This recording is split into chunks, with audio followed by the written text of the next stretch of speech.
Muy buenas tardes a todas las personas que escuchan aquí Bonita Radio. Esto es nuevamente Gajes del Oficio después de un receso bien merecido que tuvimos.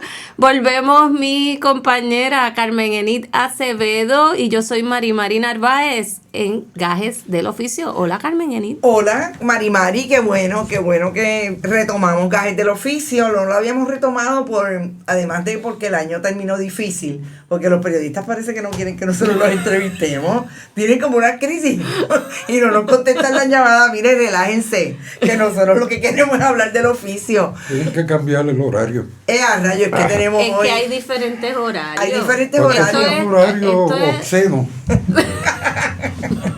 ¿A quién tenemos hoy, Mari? Bueno, hoy estoy emocionadísima porque por fin puedo tener aquí de frente en vivo y a todo color a la leyenda, la gran leyenda del periodismo policial en Puerto Rico, Miguel Rivera Puy, que está aquí con nosotros hoy. Buenas, Miguel. Buenas. Estas son Saluda. horas obscenas, son más o menos. ¿Qué hora yo digo? Bueno, tú puedes decir las que son 3:26. Yo me despierto a las 4, empiezo a trabajar a las 4 de la mañana. O sea que tú todavía tienes la rutina de los viejos periodistas policíacos, que yo fui una. Por muchas razones, la policía tiene unos horarios. Y uno de los turnos termina a las 4 de la mañana y empieza el de 4 a 12 del mediodía. Pero yo me despierto, pues lo que ha pasado, cojo al que se va o agajo al que llega. ¿Ves? Y puedo, Y el que llega con la investigación de ayer, y el que se va con lo que pasó ese día. Perfecto. Entre 4 a 5, pues yo tengo una oportunidad de recopilar. Y entonces después empiezo a escribir, pues la web se abre a las 6. Y a veces cuando la web abre a las 6, yo tengo varias notas ya. Ya me Sí, yo te leo a esa hora temprano también. Yo me levanto bien temprano y lo primero que hago, tengo que admitirlo. Aceptarlo. Tengo que admitir que lo primero que hago cuando abro los ojos es buscar la sección de ley y orden de El Vocero. Eso es lo primero que yo leo todas las mañanas. Para leer a Miguel Rivera y los Bush. martes y los jueves, los sábados, busco el Powerball. Para ver si dejas de una vez y por todas levantarte a las 3:30 para cubrir la policía. No creo que deje eso porque eso está dentro de uno. Y aún mis días libres, yo me levanto a las 4. Eso sí, que entre 2 y 2:30 duermo 1 hora y media por ahí.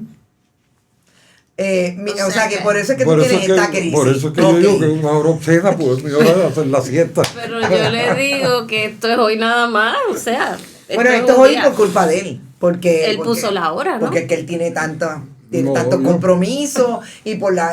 o sea, ¿quién trabaja bien a las 4 de la tarde? Nada más que los periodistas que tienen patronos de esos que los abusan, porque yo no trabajo a las 4 de la tarde, a menos que no haya Este es un horario que yo me lo puse, porque ese no era mi horario. Yo fui ajustando. Fíjate que la web ha cambiado todo el trabajo de lo que eran los reporteros, claro, de darle a la maquinilla para entregarle y para que saliera el otro día. Y yo poco a poco, yo creo que yo me ajusté a la web como nadie. Y entonces pues me fui ajustando también mi horario a una realidad. O sea, tú te levantas, independientemente de que sea sábado o domingo, y haces buscar qué pasó. Claro. Por lo menos pues yo me siento satisfecho que cuando se levantan, si pasó algo, pues está ahí. Casi siempre son noticias bien tétricas, debo decir, ¿verdad? No, pero sí. Vamos a hablar de eso ya mismo. Es la realidad, es lo que pasa. Pero ya mismo hablamos de... Pero narrar eso tiene su asunto, claro, ¿verdad? Claro. Tiene su asunto, pero ¿qué tal? Si empezamos por el principio, ¿no? Por su historia. Claro, Miguel, ¿desde cuándo tú estás haciendo este oficio y cómo llegaste a él? Bueno, yo tengo 71 años y mi primer trabajo que me pagaron fue a los 13 años cubriendo los boxescore de la pelota para el periódico El Mundo. ¿En Ponce? Sí. Pero tu papá trabajaba en El Mundo, Mi ¿no? padre trabajaba ¿Cómo en tú El llegaste Mundo. al Mundo? ¿Por qué estabas allí? Porque allí no contrataban gente a los 13 años, ¿no? Bueno, antes papi cubría de todo. El viejo pues cubría tanto la policía que el tribunal, la política, ¿Ah, sí? las damas cívicas. ¿De verdad? Entonces, él era el corresponsal que cubría básicamente de Patillas, Arroyo, hasta Wow, hasta prácticamente Sabana Grande. ¿Cuál y era el Apunta, nombre Miguel de tu Rivera. papá? Miguel Rivera también. Y entonces tuvo casi 40 años en esa labor. Y entonces también él cubría los deportes. Okay. Y era un perito, de verdad, tenía una memoria para los récords, para las cosas increíbles. Y entonces, pues, todos nosotros en mi casa, mis sobrinos, mis hermanos, aprendimos con él a llevarle las anotaciones de la pelota, del baloncesto. Okay. Y además que nos colaban a los juegos. Claro. Y antes eso era importante, ahora la gente está todo el día jugando con los teléfonos. Pero antes de ir a ver un juego, eso... Y ahí pues fui aprendiendo. Y me entonces dieron ese viene espacio. por la casa, viene por la casa. Sí. ¿Y qué fue lo que porque digo, tantos años dedicado a este oficio, qué fue lo que te enamoró, o lo que te entusiasmó, o lo que algo te gustó de este oficio, que al sol de hoy todavía estás escribiendo 68 historias años más tarde. sobre 58 años más tarde. Okay. Yo me crié bien pegado a mi papá. Y entonces yo siempre creí que él no trabajaba.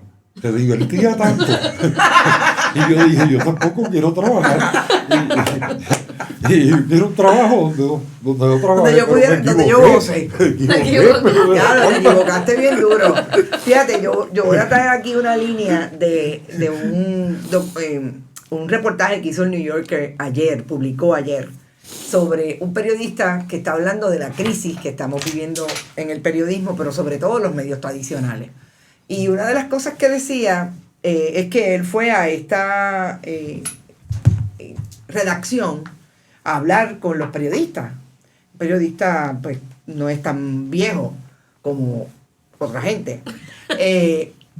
Y cuando le preguntó a este periodista setentón, él le dijo, cásate con una mujer rica. Y el muchacho se quedó como, ajá, porque obviamente como ha cambiado tanto nuestro oficio y la manera en que se puede ganar la vida uno ejerciendo el oficio, pues hay bien poca oportunidad de hacer chavitos como lo hacíamos antes, que teníamos un trabajo lunes a viernes, un trabajo de 5 días, que tuviéramos todos los beneficios, etcétera. Así que ha cambiado a ese punto. Pero yo creo, como Miguel, que todavía nos divertimos muchísimo. pero no tanto como que no Es que era bien distinto. Estaba buscando aquí, que se me olvida, se me va de la mente el título de la autobiografía de García Márquez. Ah, sí. Ya mismo te decimos. El sí, caso ya mismo es, te decimos. El caso es que cuando Vivir ese para libro, contarla, ¿no? Era. Bueno, sigamos porque si no, no... Cuando sale ese libro, yo lo compro y me lo leí esa noche. Prácticamente ni me senté, me lo leí de pie. Sí. Vi toda mi niñez que trataba, La porque viste ahí. yo viví en Ponce, Ponce es el Caribe, Así es. Barranquilla, Cartagena es el Caribe, como lo es Veracruz, como lo es Santo Y esa es Domingo, como Santiago la historia de Cuba. Colombia. Okay. Entonces, pues, yo viví el Caribe. O sea, cuando yo era Claro. niño, tú oías las emisoras de radio de todos esos países que entraban a la casa perfectamente. Las emisoras de Colombia, de Venezuela, los juegos de pelota de México. Y entonces, la diversión de los periodistas, compañeros de García Márquez, era exactamente la misma diversión que tenían los periodistas en Ponce, que había un montón. El Imparcial tenía a Jerónimo Berenguer, que tenía allí su oficina, el San Juan Estal tenía a Pedro Jomán, más estaba el debate, el día se publicaba en Ponce. Originalmente se publicó allí. Pues se llama Las memorias son Vivir para contarla, de García Márquez, que él decía que las memorias eran no lo que había ocurrido, sino cómo uno las recordaba. Las recordaba. Cómo exacto. uno las recordaba. Habían 2 estaciones de televisión en Ponce. Y Miguel, ¿siempre hiciste prensa escrita? No, porque cuando llego a la universidad, yo de niño tenía la curiosidad de lo que era la fotografía. Estaba un compañero que trabajaba con el viejo, Roberto Toje, que todos sus hermanos también eran fotógrafos, Amparo y Teodoro, que era el más conocido. Pues yo siempre me rompía la cabeza cómo él apagaba la luz y se metía allí y sacaba la foto, y esa cosa, esa magia. Y tanto estuvo hasta que fui aprendiendo. Cuando llegué a la universidad, pues, había un profesor, Emilio López, que era profesor de física. Y el departamento de física tenía un laboratorio fotográfico. ¿Dónde estudiaste? En la Católica. La Católica en Ponce. Cuando era la Católica, ahora es la Pontificia. Ajá. Y antes de ser la Católica era Santa María. No sé después qué nombre le pongan. Y entonces me enamoré de la fotografía. Yo quería que el que era fotógrafo era tu papá y eras tú, era finalmente. El viejo no sabía. ¿Y empezaste como fotógrafo entonces? Después empecé a hacer cosas en fotografía y estuve dirigiendo como por 3 años el periódico La Nao, que era el periódico de la universidad. ¿Qué? La Nao. Es un periódico universitario que se funda para los años 40. Y en aquella época, la administración de la universidad no se metía absolutamente en nada de lo que se hacía allí, excepto que en el fee que se pagaba había un fondo para hacer el periódico. Y allí, por allí pasó todo el mundo y todo el mundo escribió lo que le dio la gana. Y empezaste ahí como fotógrafo. Y fotógrafo, y a veces escribía poemas, poerías. Y después... Y ahí fui de fotógrafo, hice 1000 cosas, estuve un año que le hacía fotos al Nuevo Día, hice fotos para Avance, pues lo que apareciera por ahí. ¿Y estudiaste en la Católica Sociales, Humanidades? No, yo fui a estudiar Ciencias Políticas. Ciencias Políticas, ok. Me fui a Nueva York por la idea de estudiar cine, regresé. Terminé la concentración en Ciencias Políticas. Y después me puse a estudiar una concentración en Historia y a coger clases de antropología física y por ahí. Al fin y al cabo estuve en la universidad yo no sé cuántos años y entonces un buen día. Pero eso no era Río Piedra, ¿verdad? Porque Río Piedra hay gente que todavía están allí. Era el mismo cuento, o sea, Río Piedra, la Católica era lo mismo, o sea, y al fin y al cabo, pues, no sé, como a los 6 años cogí y me casé. Ok. Y se acabó la universidad. ¿Y cómo entonces llegas a lo del periodismo policial? Pues nunca, esto es bien curioso, ¿no? Yo me pasaba peleando con Varela, con Luis Varela. Varela. El periodista. Sí, corresponsal de prensa asociada. Ajá. Muchas peleas yo tenía con él y con González No sé por qué, Pató. no sé por qué, porque él no peleaba. Y un día yo empiezo a trabajar en mayo de 1977 en el periódico Momento. Era un periódico que hace Ajara con Vega Sosa, que Imaro Velázquez era el director, Imaro Velázquez Net. Y yo caigo ahí a trabajar de fotógrafo. No con Tanza Arena, una de mis madres putativas, pues yo iba a cubrir las asignaciones y me empujó para que yo escribiera. Y empecé a hacer las 2 cosas ahí. De hecho, hay cosas que yo escribí en 77 de las que yo vivo enamorado. Cuando cerraron la central Fajardo, yo hice una nota que me quedó de show. Me voy de allí. ¿Y por qué te quedó de show? ¿Qué era lo que tenían quedó esas perfecta, notas? un suelto perfecto, o sea, todo. Pero incorporabas escritura creativa. Sí, ¿no? Y todo el sentimiento de cómo estaba la gente allí, ¿no? Okay. Que yo era de verdad luto. Gente que dejó toda su vida allí en la caña y de momento... O sea, que te refieres a la manera de contar esa historia, cuando dices que estabas enamorado de ella. Y entonces, pues nada, allí fui a parar a la radio un tiempo, a Juana Díaz. ¿Qué era PAB? No, aquello era Radio Iniciativa, era una emisora de unas congregaciones estas evangélicas. Okay. De Montana, por allá. Y allí no había noticias. Y Luis Penchi, Ramírez, que fuimos compañeros de estudio en la Católica, y Jorge Ariel Toje, bajo la dirección de Melvin Rivera Velázquez, pues decidieron crear un departamento de noticias. Allí en esa estación. Porque no había teléfono, no había forma de llevar un teletipo allí, de nada. Y entonces pues ahí empieza Penchi con Olariel y yo me encargaba de las ventas. Y me iba muy bien. Pues en ese trabajo, de momento Varela era quien me había hablado. Y un día Varela me llama y me dice, vete al vocero, están buscando a alguien para cubrir los tribunales. Y yo le dije que tú sabías. Yo llego al vocero, yo diría como en noviembre. Bueno, estamos hablando del 76, 78. Me acuerdo que puso un traje crema, con una camisa blanca, una corbata verguete. Entro, yo llevo a Pedro Julio Burgos y me dice, ¿tú todavía eres comunista? Y entonces, o sea que te habían hecho la carpeta. Te habían hecho la carpeta. Que Alicita, la hija de él, estudió en la Católica también.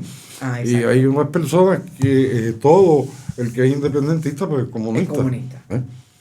Yo le contesto, yo no soy comunista, yo soy independentista. Fui a ver la Joca y yo no sé, aquel hombre se levantó y me recibió con un cariño en la cosa. Me explica que está buscando un reportero para tribunales y me pregunta. Y yo dije, bueno, yo de eso no sé nada. Pero si me da la oportunidad, pues le meto mano. Pues empiezan la semana que viene y ya no, hasta abril no puedo empezar, hasta marzo. ¿Hasta marzo por qué? No sé, nunca supe. Yo bajé de allí, me monté en el carro y yo, pero ¿verdad que yo cómo lo voy a decir? Estamos en noviembre, que voy a venir en marzo si me estás con trabajo ahora. Y empecé el 19 de marzo del 79. ¿Qué? ¿De verdad?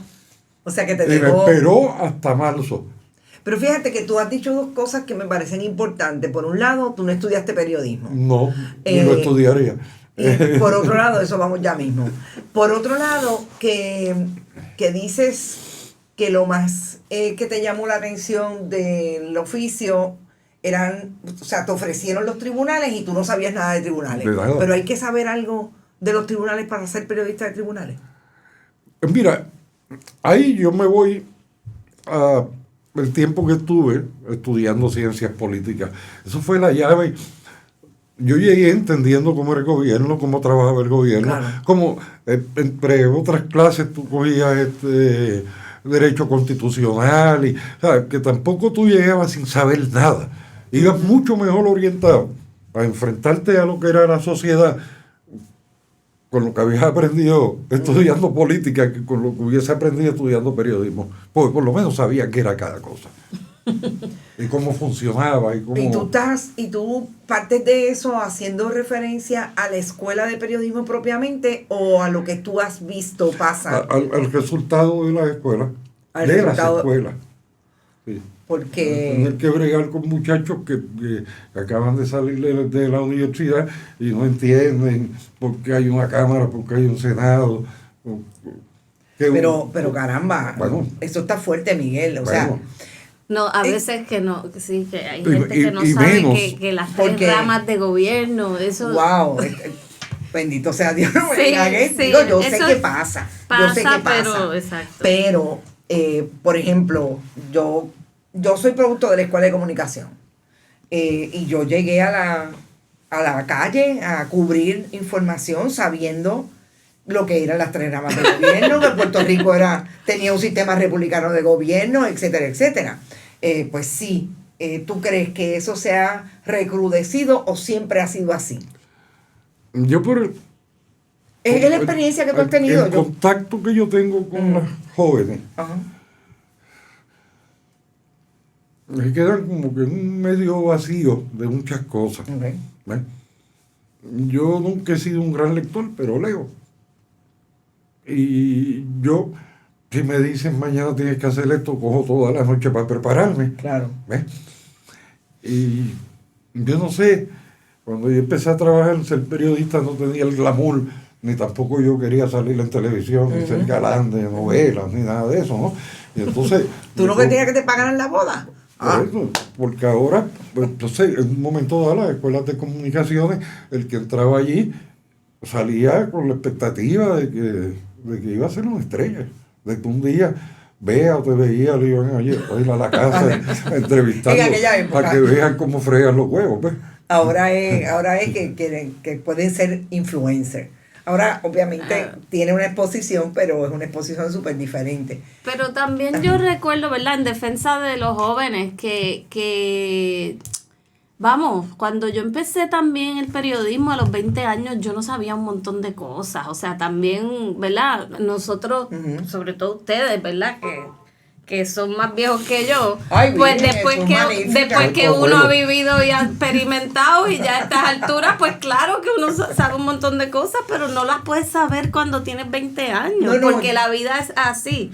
Entonces puedes salir mejor preparado que el otro, pero hay que ver, aprender, claro, hay que tener mucha hambre de aprender, curiosidad. Bueno, eso es una realidad. A lo que yo iba era precisamente a eso, porque volvemos, yo creo que la experiencia de cada quien con la educación, de donde venga, es súper distinta. Pero yo creo que la base es la curiosidad. Eso sí, a mí me parece que es una crisis. Porque yo no sabía muchas cosas, como dice Mari. Pero obviamente yo me encontré contigo, yo me encontré con Gino Ponti, yo me encontré con periodistas. Pero era una época que en la calle tú te encontrabas con periodistas. Cierto. ¿Ves? Y los periodistas, y mientras más viejos eran, más cooperaban con el joven. ¿Ves? Uh-huh. Y te servían realmente de y la guía. actitud de nosotros tenía que ser también querer saber, ¿no? Te maltrataban un poco también. No, pero independientemente de dónde tú trabajaras. Digo, yo quería mucho a Ramón Arbona, pero me maltrató. O sea, de que me maltrató. Independientemente de dónde tú trabajaras, todas las noches se les rendía culto a la amistad. A la amistad, también, exacto. Y hasta las 2, 3 de la mañana, entonces todos éramos amigos. Claro, y ahí se aprende, volvemos. O sea, yo creo que no en defensa necesariamente de los jóvenes, yo soy de las que creo que cada quien se defienda su punto, y me parece que eso debe ser lo importante, que la gente defienda dónde estamos hoy versus dónde estábamos antes. Pero definitivamente hay una gran diferencia en lo que nosotros podíamos tener en aquel momento, que era lo relajado que podíamos trabajar en una empresa que nos daba y una empresa que nos daba seguridad económica. Eso es una realidad. Ahora más vale que se preparen para hacer muchas cosas. Yo puedo hacerlo ahora a pesar de mis 59 años porque tengo todo el bagaje de aquella experiencia buenísima, de ese contacto con la gente que me dijo, mira, eso no es así, eso es así. Y yo creo que eso era súper importante.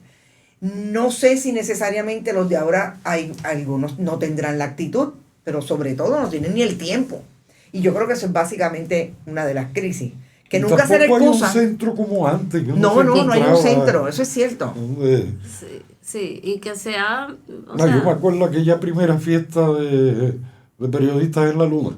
Claro. ¿Ves? Y una que hubo en la Plaza San José, que eran unas cosas mágicas, ¿no? Tú no ves eso ahora.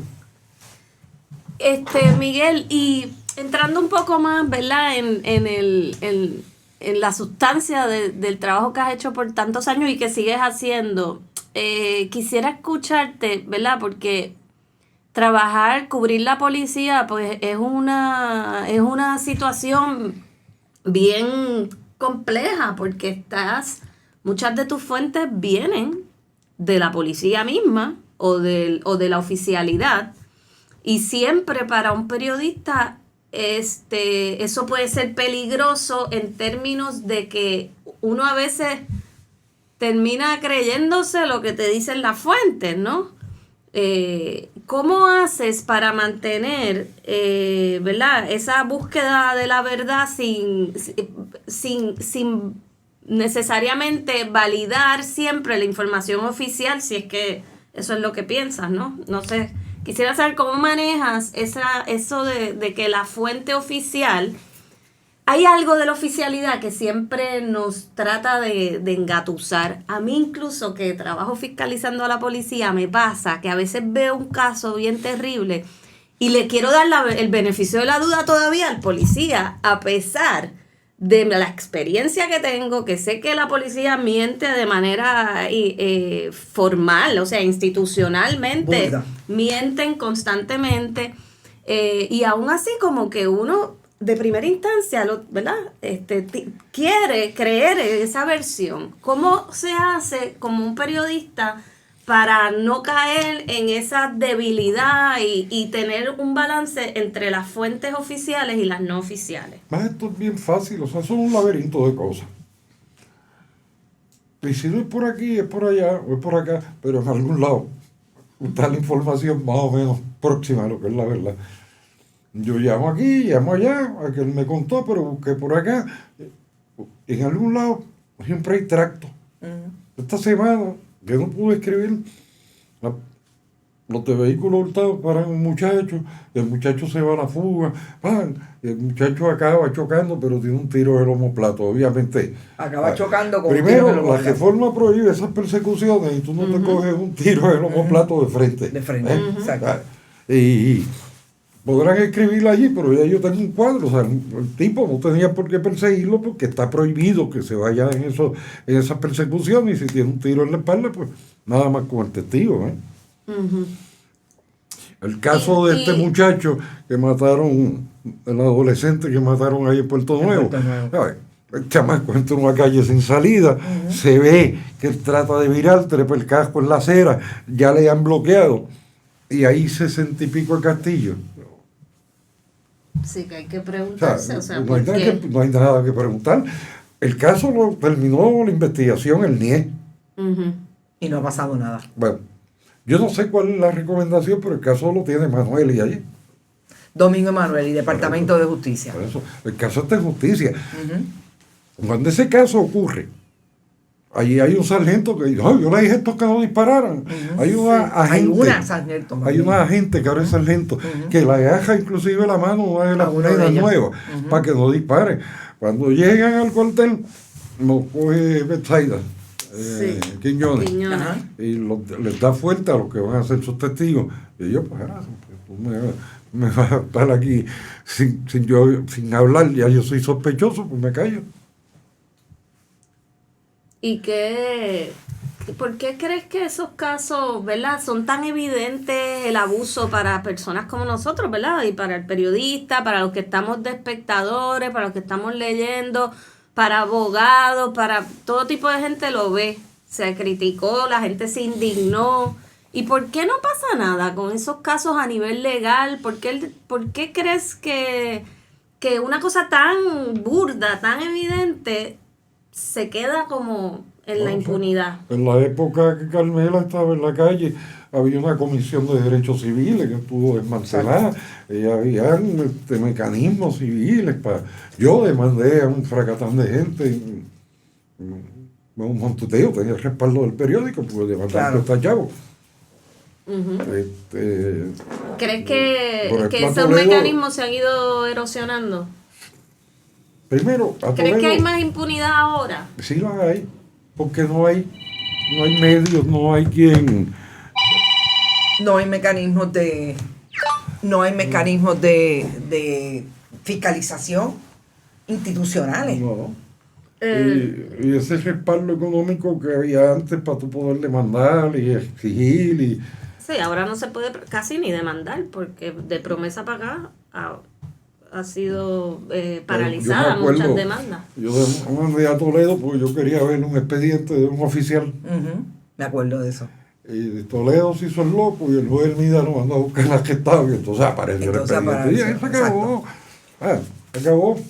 Sí, yo creo que, o sea, nunca ha habido, por ejemplo, supervisión independiente de la policía. Eso nunca ha existido aquí. Pero, por ejemplo, en justicia había una oficina de derechos civiles, que ha sido desmantelada. Yo me querellé en la Comisión de Derechos Civiles por un incidente que tú tuviste. Claro.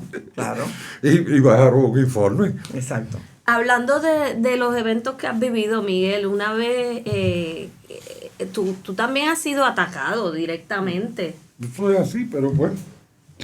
¿Qué cosas te han pasado que han sido dramáticas? Yo he tenido que pelear al puño. Y me han tiroteado como 3 veces. ¿En tu casa? Sí. ¿Y a qué adjudicas esos ataques? Yo tengo mis teorías. A tu trabajo periodístico. 2 de los casos yo entiendo que pudo haber sido alguien de la policía.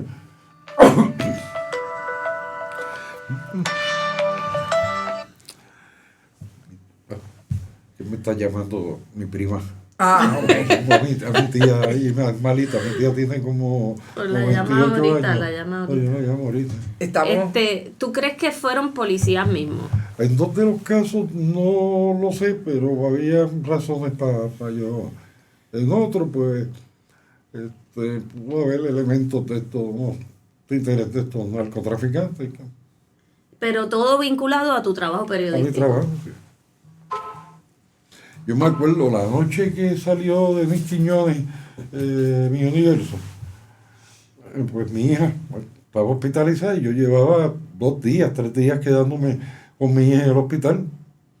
Y llegó la mamá y dije, mira la casa, pues quiero bañarme. Y cuando yo estoy abriendo el portón atrás, que me tuve que tirar al piso. Pues nada, que cogí, me bañé y así con el susto me volví para el hospital. Y tú llamas a la policía, y no pasó nada. Y nunca Cuando se investigó, Miguel. Se investigó, vinieron del FBI. Mira, en uno de los casos me dio una gana de reír. Bueno, en todos los casos. En uno de los casos, pan, los impactos. Pues llega una señora que trabaja en el NIE porque quería ver dónde estaba el cristal del cajo. Y yo, pues, le cambié los cristales en tal lado. Ah, ¿usted tiene el recibo? Sí. Pues tiene que ver esto con lo que pasó. Fue al sitio a ver, para que le enseñara el cristal y dije, nosotros aquí lo botamos. Ella quería ver el cheque con el que la Se empresa pagó. me había reembolsado los daños del cajo. Y digo, pero venga acá. O como, ¿qué es lo que usted está investigando? como si tú no fueras la víctima del delito, sino... Otro de los días, pues, con el chotepotter, llegaron los agentes y yo salgo para decirle para dónde cogieron los tipos y los agentes cogieron por otro lado. Miguel, ¿te parece que mucho de lo que pasa con estas amenazas es incluso la posición que asumen los jefes de agencia y las personas de liderato en los gobiernos de turno? ¿Cómo se refieren a los periodistas? El nivel de hostilidad que crean con los periodistas por el En trabajo. la policía, yo he conocido la gente más honesta y más decente. Sí. Ahí hay una gente que de verdad, son unos servidores públicos de primera, pero allí se cuelan unos delincuentes capaces de cualquier cosa. O sea, yo nunca he visto el happy medium allí, de que este es medio malo y aquel es medio bueno, ¿no? Este es bueno y aquel es malo. Los que son malos son capaces de arrancarle la cabeza a la madre de ellos. Y si tú estás escarbando y dale que tal, y yo que soy yo no tengo ningún problema en decir las cosas, pues eso Pero por ejemplo, yo te lo digo porque tú podías tener todas las diferencias del mundo con Vázquez-Heli, por ejemplo. Pero Vázquez-Heli era un caballero. Era un caballero, era una persona que respetaba el trabajo que tú hacías. Pues, pero sí, un tipo trabajador, y era tú un te lo hombre encontrabas trabajador. 24/7 en donde Exacto. fuera.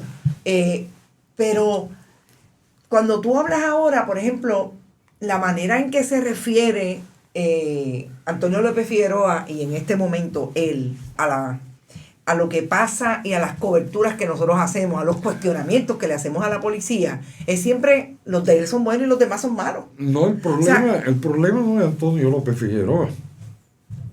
El problema es la gente que lo asesora y la gente a quien le hace caso, los relacionistas públicos, que jamás van a entender esto. Pero él entiende lo que es la función de... Cuando pasa algo, sí, él lo entiende.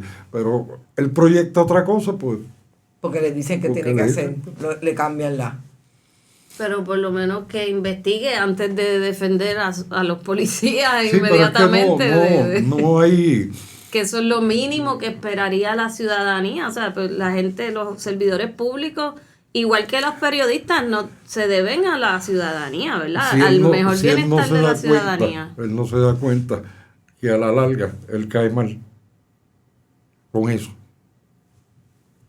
Porque ¿Tú crees que no se da cuenta? Bueno, O, Por lo menos, evidentemente, repite la conducta. tú que cubriste en la policía, nosotros hemos visto superintendentes de todos tipos y colores. Sí. Para mí, el mejor superintendente fue Agustín Cartagena. Ujú. Cartagena era un guardia, y aunque tenía rango de coronel, era un policía. Conocía a la policía muy bien. Y no oía los chismes de la gente, ni el que aquel le contaba, ni el otro. Y él tomaba sus decisiones. Y de hecho, en el año que estuvo allí, yo creo que fue la persona que más esfuerzo hizo para poner a la policía con lo último en tecnología y en equipo. Y si pasaba algo, él no andaba a investigar correctamente las cosas. Hubo otra gente allí que han hecho su buen trabajo, ¿no? En el caso de Pereira, por ejemplo, con quien peleamos hasta la muerte y tuvimos que ir al tribunal y todo por las fichas de Rivera Chat, de aquello de la procuradora. De la procuradora. Tenía una cosa buena, que tenía un buen administrador. Ujú. Entonces la policía pues, corría bien porque había una persona que administraba.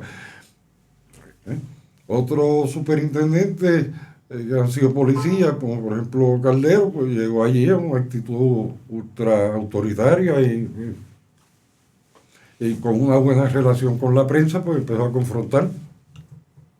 Y Miguel, siempre me gusta preguntarle a los periodistas, es una de mis curiosidades, ¿cómo manejas? Hemos hablado de todos estos ataques y amenazas y ataques serios, ¿verdad? Son ataques a la libertad de expresión, o sea, son ataques por la naturaleza de tu trabajo, por cosas que has escrito, por cosas que estás cubriendo o dejando de cubrir, por decisiones editoriales, ¿verdad?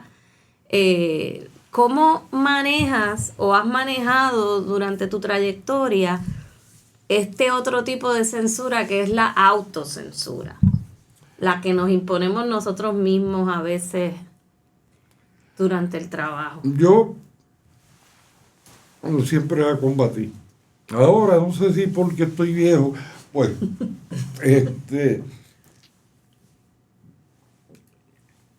a veces hay cosas, ¿no? Yo, por ejemplo, van a acusar a Juan, el carpintero que vive en la calle 8. Porque abusó, agredió sexualmente a su hija de 7 años. Y a mí me cuesta trabajo escribir eso, porque entonces estoy diciendo, mira, esa fue la nena que el papá violó. Ajá. Y claro, allá la policía manda eso y todo el mundo lo publica. O sea, hay unas cosas que no hay nada que me prohíba ni me impida a mí legalmente escribir quién es quién en un caso de violación o de lo que sea, ¿no?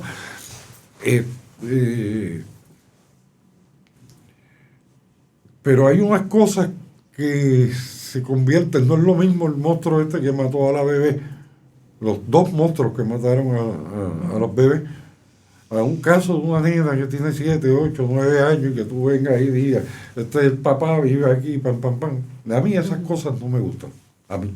Uh-huh. Ahí hay un principio ético que no tiene que ser ilegal ni legal, es un principio ético, que es básicamente lo que se supone a lo que se apegue una cuando está ejerciendo la función, y sobre todo en protección, como decía María ahorita, los periodistas nos debemos al país, nos debemos a la ciudadanía. Bueno, yo aquí es que todo ha cambiado, ¿no? El bullying en la cosa, que pasa algo y la gente lo coge en las redes para relajar, No lo suelta. Y las redes, pues, son otros 20 pesos. Son otros 20 pesos. ¿Cómo te ha impactado, y sobre todo en los asuntos policíacos, que hay mucho de ese bullying que tú hablas, y que incluso la desinformación es brutal? O sea, lo que llega finalmente, y a veces provocada por los mismos medios de comunicación. O sea, quieren salir primero y dicen lo que no es. Y eso sigue corriendo. ¿Cómo te relacionas tú con esa nueva manera o herramienta de hacer nuestro trabajo, que son las redes sociales? Tengo que mirarlas. Claro. No puedo tampoco... Claro, no te puedes imaginar. Para de que puedan influenciar el mío, ¿no? A veces se usa de shortcut para averiguar, mira, fulana, le pasó esto, ¿no? y ella era maestra aquí o allá, pues tú vas a Facebook a ver quién era, qué cosas, que a veces uno encuentra cosas. Claro, que son importantes. Y de ahí todos los medios se nutren de las fotografías, de las personas que son víctimas de ello. Yo no tengo redes. ¿Y cómo las ves? Yo tengo Incógnito, mi magia, tengo mi magia para eso. Sí. De incógnito. Yo tengo mi gente para llamarlo. Búscame por aquí, búscame por allá. Eso se hace. Uno puede tener redes. Yo soy una que tengo y no hago lo que la mayor parte de la gente hace, que pone toda su vida ahí. Yo creo Me voy que de eso viaje, es me parte. comí un pastel. Sí. No le importa a la gente. Sí, ¿verdad? ¿Qué le importa? ¿Qué me importa? Que tú eres periodista y tienes 4 novios. Me importa torta, ¿entiendes? Pero la gente hace esas cosas. Pero tampoco nunca he sido Y eso opera de los muy dos lados. amante ni de salir en programas de televisión, ni Sí. de hablar por radio. Hago mi trabajo y ya. Es una pena. Yo quisiera que nadie sepa quién soy yo. Ah, sí, pero eso es un problema en este momento. Eso es un problema porque después esto cambió, que Por que eso, uno tiene que pero dar no, cara y... Yo voy por ahí así, me meto aquí, Sí. me meto allá. Digo, al supermercado, a la farmacia, pues yo no tengo vida social así de meterme en ningún lado como hace muchos años. Ahí está llamando la Bueno, policía, la policía. La policía. Eso es, Miguel, ¿tú te ves terminando esta profesión en algún momento o tú crees que vas a seguir hasta...? No lo sé, yo estoy cansado con los años, ¿no? Pero entonces yo estoy solo Ujú. y ahí me vuelvo loco en casa, sin hacer nada. Bueno, en este país hay un montón de cosas que Sí, hacer. pero yo nunca me preparé y conozco mucha gente. Cuando mi padre paró de trabajar, salía todos los días y se paraba a mirar la oficina. Y yo pasaba y se me destrozaba él. Digo, yo no voy a salir a ver ninguna oficina ni nada por el estilo. Miguel, tienes 2 teléfonos como la Uno lo gente. pago yo y otro lo paga la empresa. Yo quiero el otro. Por mucha, este lo pago yo. Yo creo que tengo uno nada más. Yo tengo Lo que uno pasa y no que- quisiera tenerlo, pero La pues verdad es que esto- esto tiene sus razones, este no lo pago yo, este sí. Claro, claro. Yo, Sí, eso pasa cuando uno tiene patrono. Tú ves, como yo soy mi propia jefa, pues yo tengo uno. No tengo problema eso de entregárselo y que me lo vean por otro ahora lado. mismo, No, pues no, yo no. me voy y tomo el teléfono. Claro. Lo único Claro. malo es pedirle que lo entregue. Eso es como Yo los tengo- agentes 007 o algo Ajá. así que tienen como 2 y 3 teléfonos. una... Maribari, yo no sé si ya tú estás como que al otro lado. Miguel, tú dices que no vas a dejar de trabajar. ¿Tú cómo lo ves? ¿Que realmente los periodistas nuevos se tienen que casar con alguien que tenga chavo, juntarse con alguien que tenga chavo o hay luz en ese túnel? Podemos hacer un trabajo bueno yo y vivir de él. yo siempre le he pedido al patrón que me suelten.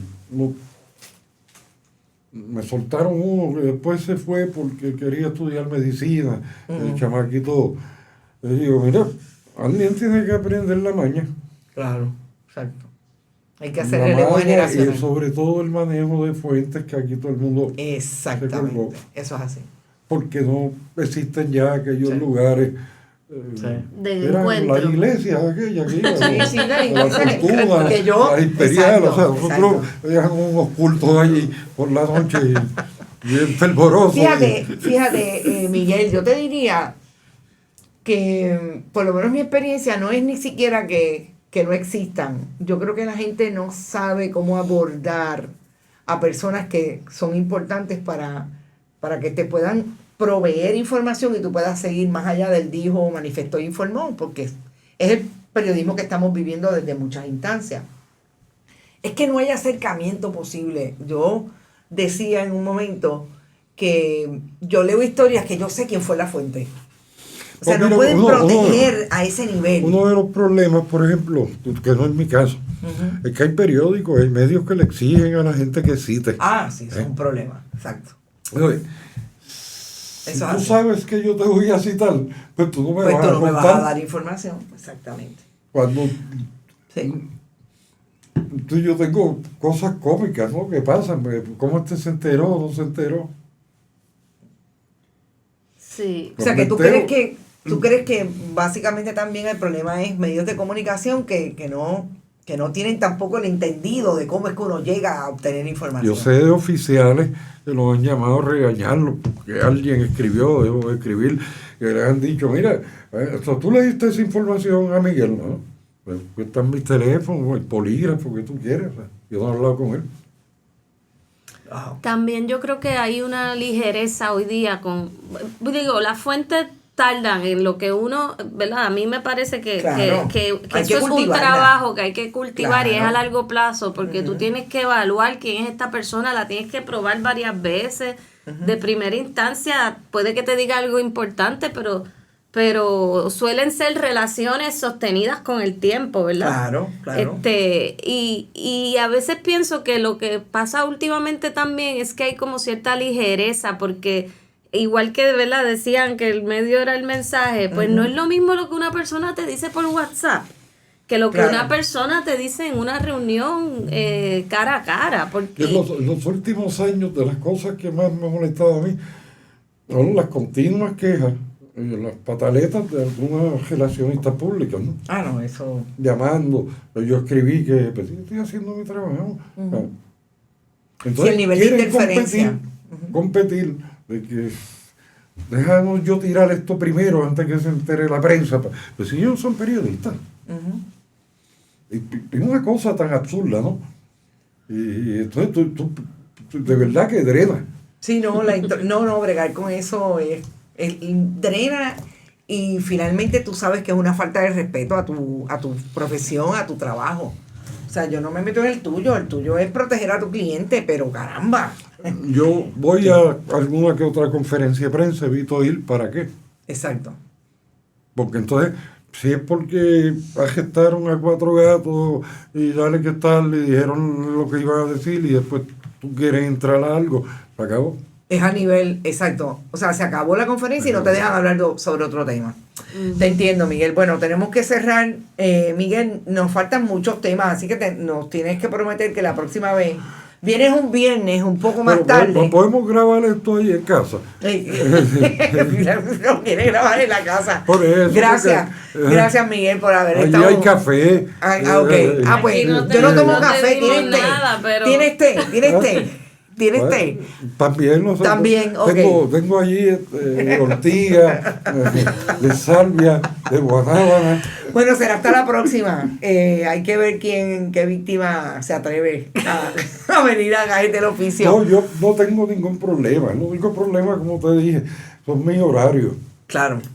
Yo, por ejemplo, los viernes, ese día yo no hago compromiso con nadie, pues ese día yo lo uso para arreglar lo que no puedo hacer en la semana. El sábado, pues, ya domingo, lunes, martes. ¿Tú estás de domingo a jueves trabajando? Yo pedí ese horario hace siglos. Y ahora te lo dieron. No, siempre lo he tenido, hace siglos. Ah, ok. Porque de esa forma podía compartir mi vida ya privada de una forma Claro. más cómoda. Más cómoda. Bueno, pero sigue gozando. Ah. Nos vemos, Miguel. Te Bueno, lo agradecemos nos vemos. mucho. Muchas gracias. Gracias a ustedes. Nos vemos en la próxima. No hay café.